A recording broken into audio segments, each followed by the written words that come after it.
Olive is an ostrich. She lives with her family in the outback. But Olive is very different. Olive's dad loves to run. Olive isn't a fast runner. Olive's mum enjoys laying huge eggs. Olive doesn't like the look of that at all. Olive's little brother pecks at the ground to find tasty roots to eat. Pecking at the ground makes Olive sneeze.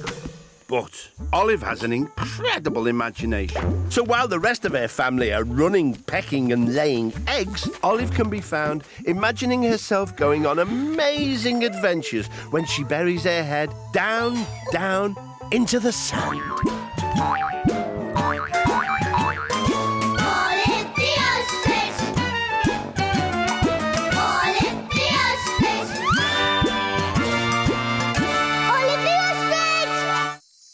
Until she popped up somewhere new. Olive was inside a huge building. In the middle was a large machine with conveyor belts leading in all directions. Olive was wearing some green overalls and a yellow hard hat. Two men were working on the machine with spanners and screwdrivers. Oh, what is wrong with this silly machine? Complained one of the men. Hello, I'm Olive. What's going on? What ho, Olive? I'm Charles, foreman of this recycling plant. This is a recycling machine. Usually runs frightfully well, except at the moment it's not working at all. What does a recycling machine do? It sorts all the recyclable rubbish from the local area into paper, plastic, metal and glass. But it's broken down, and we still have that huge pile of recycling to sort. Problem is, we just can't work out what's wrong. Well, maybe I could take a look. Be my guest, O'Bean, said Charles, handing Olive a big spanner. She looked up at the machine's huge control panel, which had lots of dials, switches and buttons. So, what could be the problem? Olive wasn't sure where to start, so she took the spanner and twisted one of the bolts.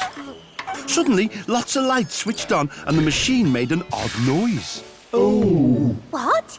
Who's there? Asked Olive. that really hurt. Complained a voice. Now all the lights were on, Olive could see that the control panel was actually a huge face. Oh, hello there. I'm Olive. I'm Recycle, the recycling machine. It said. Charles and the other men looked amazed. I say, we never knew that machine could talk. Learn something every day, don't you? Said Resai. Isai, what's wrong? Why have you stopped sorting the recycling? I'm sad because the lovely music has stopped. I only like to work along to music, especially something with a good beat. Ah, that'll be our radio. Some careless chap dropped it on the floor yesterday and we haven't got ourselves a new one yet.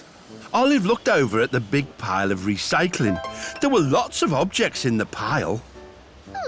Some old metal bin lids, some bottles, some pieces of wood. I think I may have an idea. Olive grabbed the bin lids, bottles and wood from the pile and handed them to Charles and the other workers. She selected a bottle and an old metal spoon. Olive started a beat on the bottle. Resai!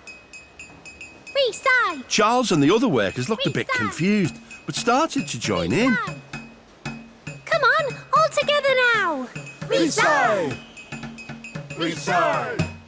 Some of the workers made a beat using different pieces of recycling. Others hit the floor, the walls, and even the sides of Resai.